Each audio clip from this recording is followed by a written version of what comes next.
जीवन में दुख आते रहते हैं, सुख भी आते रहते हैं, लेकिन जो मनुष्य सुख आने पर खुशी से उछलने लगता है या खुशी से नाचने लगता है, या दुख आने पर वही मनुष्य गम में डूब जाता है या रोने लगता है, चिल्लाने लगता है, वह साहसी पुरुष कभी भी नहीं होता। और ऐसी साहसी पुरुष के लिए सुख दुख की परिभाषा नहीं रह जाती है, क्योंकि सुख दुख आना मौसम में परिवर्तन होने के जैसा है। जैसा इस पृथ्वी पर मौसम में परिवर्तन होता रहता है, कभी सर्दी आती है तो कभी गर्मी आती है तो कभी बसंत ऋतु आती है, ठीक उसी तरह से मानव जीवन में सुख दुख आते रहते हैं। सुख के पश्चात दुख आएगा और दुख के पश्चात सुख आएगा, यह तय है। लेकिन जो मनुष्य सुख और दुख में समान भावना से जीवन जिए, वही मनुष्य साहसी और धीर पुरुष कहलाता है। गर्मी और सर्दी, खुशी और दर्द की भावनाएं आते हैं और चले जाते हैं, लंबे समय तक यह बरकरार नहीं रहते। इसीलिए उन्हें स्वीकार करके ही जीवन में आगे बढ़ना चाहिए। जिस प्रकार हम खुशी को एक्सेप्ट करते हैं, दुख को नकारते हैं, लेकिन ये अच्छा नहीं है। जिस प्रकार हम खुशी को एक्सेप्ट करते हैं, उसी प्रकार से दुख को भी एक्सेप्ट करना सीखना होगा। यदि हम दुख को भी स्वीकार कर लेते हैं और खुशी को भी स्वीकार कर लेते हैं, तो एक दिन ऐसा आता है कि सुख और दुख के ऊपर मनुष्य पहुंच जाता है और सुख या दुख उसको प्रभावित नहीं करते हैं। जिस मनुष्य को सुख और दुख प्रभावित न करे या जीवन की कोई गतिविधियां प्रभावित न करे, वही मनुष्य तो साहसी पुरुष कहलाता है। और जीवन में साहसी होना ही अपने लक्ष्य को प्राप्त करने के जैसा है।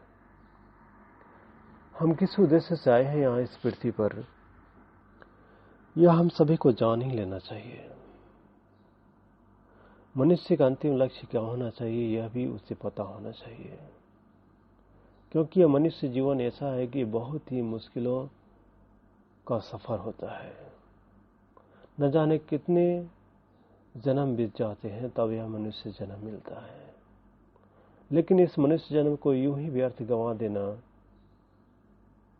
एक बहुत बड़े उपहार को खो देने जैसा है, जिसका कोई भी आदमी उस उपहार का महत्व ही नहीं समझे।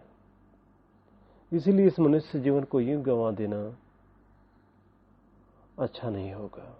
इस मनुष्य जीवन को बेहतर सजाने के लिए अपने अंदर झांक करके देखना ही सबसे बड़ी बुद्धिमानी सिद्ध होगी। आप क्या हैं, आपका उद्देश्य क्या है, आपके अंदर छुपा है। जैसे कोई हरिण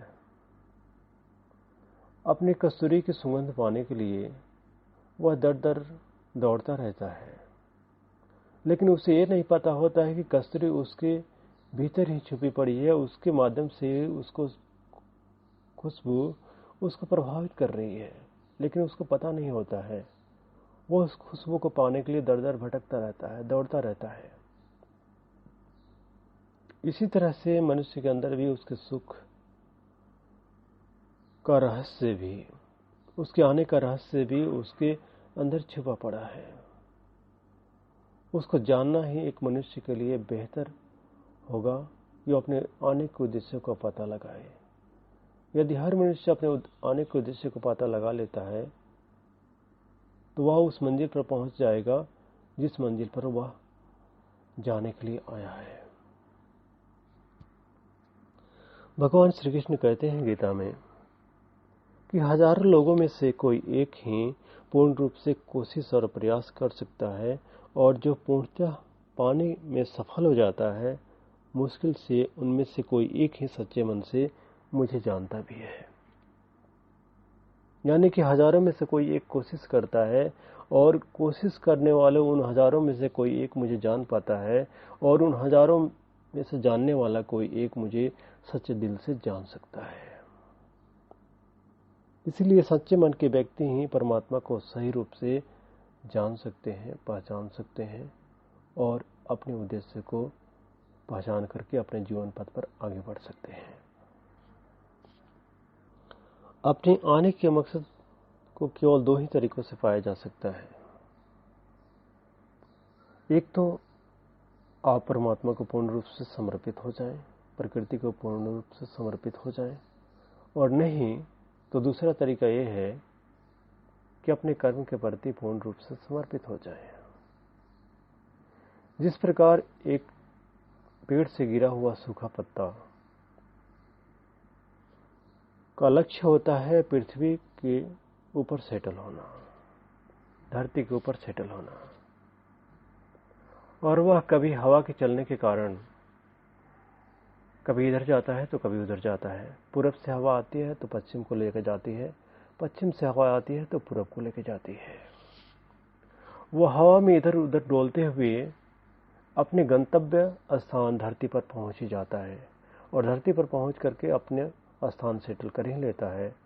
उसी प्रकार से मनुष्य यदि प्रकृति को सौंप दे या परमात्मा को अपने आप को सौंप दे तो वह एक दिन अवश्य ही सेटल हो जाएगा।